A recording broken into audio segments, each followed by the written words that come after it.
Abdullajon chiqibdilar. Assalomu alaykum. Ey, ke Abdullajon. Qaynanang yaxshi ko'rdi ekan. Hozir ovqat suzmoqchi. Abdullajon zarur ish bilan chiqibdi. Xo'sh. Xullas, uyni sotmoqchi. Iye. Tushunmadim.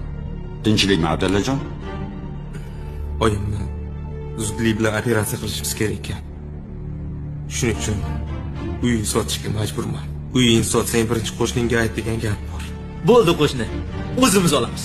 Voy, uy biz tashlab 2 qavatli quramiz-a? Ha, xudo xohlasa. Abdullajon qancha so'rayapsan?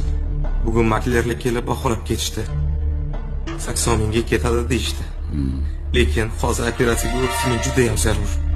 Qo'shni, 30 ming bo'lsa hozir sanayman, dada. O'zimiz olamiz. Qani boy?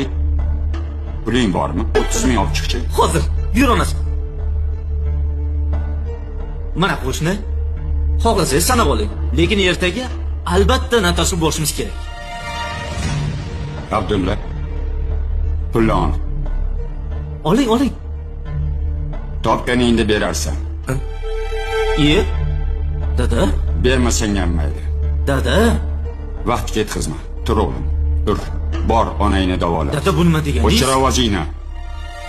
Tur Abdulla. Rahmat, babalar kerak. O'zi qarz so'ramagan odamim qolmagandi. Dada bekor qildingiz shu ishni. Biz unga qarz beradigan qarindoshimizmi? Yo akasimanmi, yo ukasimanmi? Shartta uyni sotib olish kerak edi, bo'ldi. Qo'shnilaringiz chiqsa jam mehribon bo'lib ketasiz-da, dada. O'chir ovozingni. Boyvachcha, onang olamdan o'tganda birinchi bo'lib bel bog'lab yonimda turgan yigit shu edi.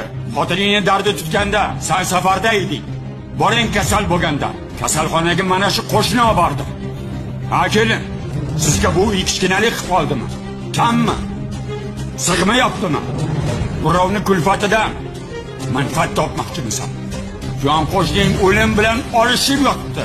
Biror marta bir kosa ovqat olib chiqdilaringmi? Hol so'rab chiqdingmi? Eskilar bekorga aytmagan. Qo'shning yaxshi bo'lsa, uni menga sot deyishdi. Nima? Otni o'limi, itni bayramimi? Men senga shunaqa tarbiya berganman. Ahmoq!